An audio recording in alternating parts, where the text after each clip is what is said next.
Thank you, Mr. Chairman. Welcome, General. Thank you for putting yourself forward to continue to serve your country.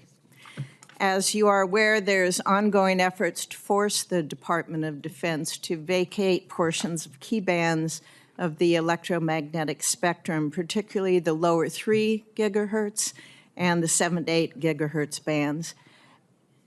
General Caine, do you agree that the Department of Defense should have a meaningful co-leadership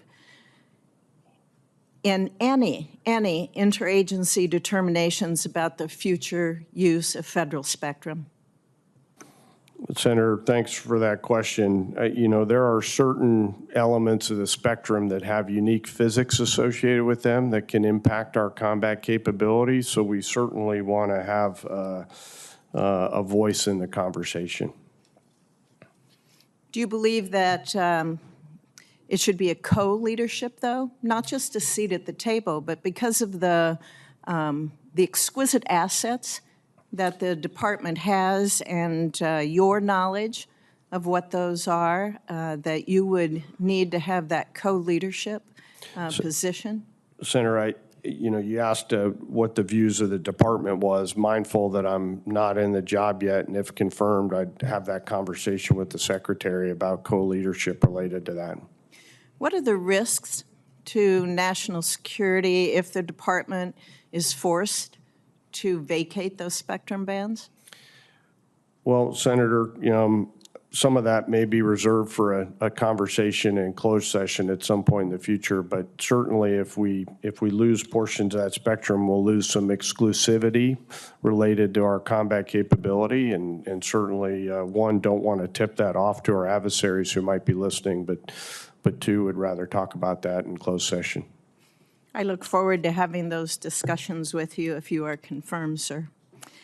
General Caine, for the first time in history, the United States faces 2 nuclear peer adversaries in China and in Russia.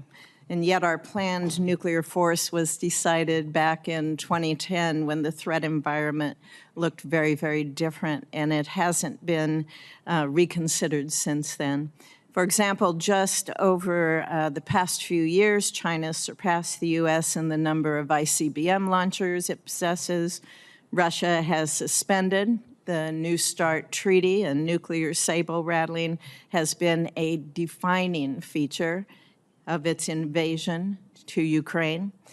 North Korea has claimed to test the first solid fuel ICBM. I'm concerned that our current programs or record may not be sufficient to address these future threats, or these current threats, let alone future threats. So if confirmed, how would you work with the Secretary, the services, STRATCOM, to identify and address any insufficiencies so that our nuclear deterrent would remain credible? Well, Senator, and it must remain credible. We must invest in the deterrence side of our nuclear triad, and there's a lot of work to be done there. And if confirmed, I look to work with the incredible leadership at STRATCOM. We have a great commander out there who's very smart, dedicated, and technically all over the program out there. And this will be an area of significant emphasis to make sure that we're fielding the capabilities that we need.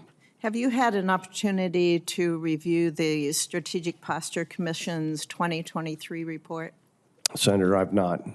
I would highly recommend that you do so. It very clearly articulates projected threats. It identifies potential gaps in our capabilities, and it makes a number of actionable recommendations, many of which were included in last year's NDAA.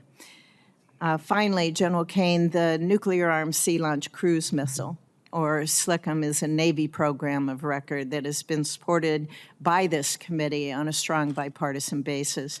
I was pleased to see you affirm the importance of SLCM in your advanced policy questions. Can you explain to this committee the importance of providing the President with additional theater nuclear options such as SLCM-N? Well, Senator, when we look at the global laydown of nuclear weapons that you alluded to, the United States having an additional option is a key and essential component to our overall deterrence, and that's where SLCM-N fits into the equation. So it's important that our commander-in-chief would have those options?